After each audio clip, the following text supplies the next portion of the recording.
السلام علیکم.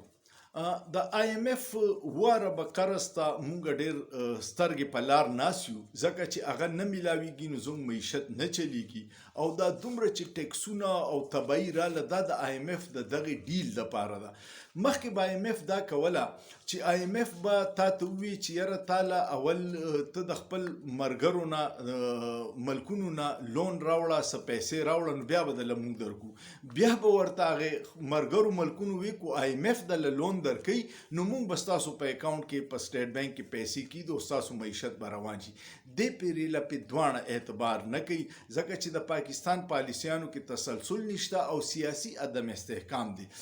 آی ایم اف ورته اوس وایي چې کم 9 ارب ډالر د چین، سعودي عرب او د دوبۍ دي دا تاسو د 3 یا د 15 کالو دپاره دا قرضه رینیول وکړئ، خو هغه وله اوسه پورې نه چین نه دوبۍ او نه سعودي عرب کوي. او سعودي عرب ورته اوس وایي چې فری لنچ نشته، لکه مفت شیزونه به اوس نه وي، اوس به په بدل کې څه راکوئ. نو سعودي عرب ورته وایي چې کم ریکورډ زموږ خزانه ده چې د 1000 ارب ډالر تانبه او سونه پکې ده، وایي چې په هغې کې کم د پاکستان حکومت 25% شیر دی، د هغې کې 15% شیر مونږ له راکړې نو مونږ به دله 1.5 ارب ډالر درکو. یعنې هغه 15% شیر د پاکستان چې دی هغه جوړیږي د 150 ارب ډالر. د 150 ارب ډالر هغه شیر دی په 150 په یو عرب او په 50 عرب ډالر باندې علي.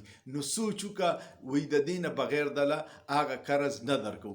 دویم شرط ورته سعودي عرب دا ایښودی دی چې مونږ له 10 لاک ایکړ ځمکه راکې د ننن مثال لیز دپاره او هغې ته کیدی شي د دواړو شرایط ته د مسلم لیگ حکومت راضي شي او حکومت چې کم اس آی اف سی جوړه کړې هغې کې دا چې هغوی دغې شیزونو ته تیار دي. سعودي عرب دا 10 لکه ایکړه ځمکه سله غواړي. تاسو ته پته 10 لکه ایکړ څومره ځمکه ده؟ په یو ایکړ کې 2 جریبه نو دا 40 لاک جریب شوه او بیا په یو جریب کې 4 کنالي نو دا 80 لاک کنال ځمکه غواړي د ننن مثال لیز دپاره. او هغه وایي چې موږ به په دې باندې کارپوریټ فارمینګ کوو او هغه نه چې کم سبزیانې کم غنم جوار فصلونه کیږي هغه به موږ سعودي عرب ته وړو ځکه چې زموږ غذایي ضرورتونه به پرې پوره کیږي. اوس ځمکه به ستایي، اوبه به ستایي، مزدور به ستایي او فایده به هغه ته میلاویږي او د ننن مثال دپاره به تا وتړي. مخکې به انګریزانو دا چل کو چې هغوی به هغه ایسټ انډیا کمپني جوړه کړې او په ملکونو به یې قبضې کولې. نو په نیمه دنیا د انګریزانو د ایسټ انډیا کمپني په ذریعه قبضه وه.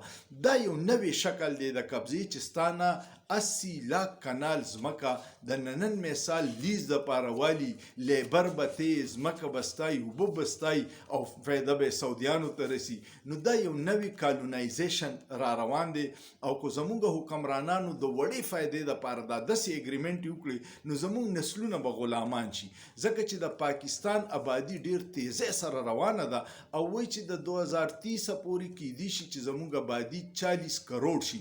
موږ ته خپله د غذایت کمې دی او موږ هر څه د ننن مثال دپاره هغې ملکونو له ورکوو. نو دا داسې پالیسیانې چې کله په بندو کمرو کې دا اګریمنټ کیږي د ملک او د عوام د تباهۍ دپاره ځکه خلک وایي چې حقیقي جمهوریت کې داسې پالیسیانې چې په پارلیمنټ کې په بحث وشي چې کله ممبران په متفق شي چې او د دې زموږ ملک ته څه فایده ده نو بیا هغه اګریمنټ کیږي. خو دلته داسې طاقتور غیر جمهوري حلقې دي چې هغوی پارلیمنټ ته هیڅ هم نه ښیي او د خپل په بندو کمرو کې داسې فیصلې کوي چې هغه د دې افسرانو خو 2-3 کاله ټینیور یا ختم شي خو زموږ نسلونه به غلامان شي. نو الله دې په پاکستان رحم وکړي. ډېر ګلې ګلزار ملک دی خو داسې خلکو په لاس کې دی چې عوامو ته هیڅ نه میلاویږي او اشراف یا ټول په فایده کې دی او تبایانې روانې دي. نو الله دې پاکستان په خپل محفوظ لاسو کې وساتي. ویډیو کوم خوښه شوه کمنټ وکړئ، لایک ورکړئ، شیر یې کړئ ځکه چې فایروال کوم حکومت جوړ کړی هغې ناکامولو دپاره ستاسو تعاون ډېر ضروري دی او سوچ پې وکړئ، په سوچ کې څه ګناه نشته.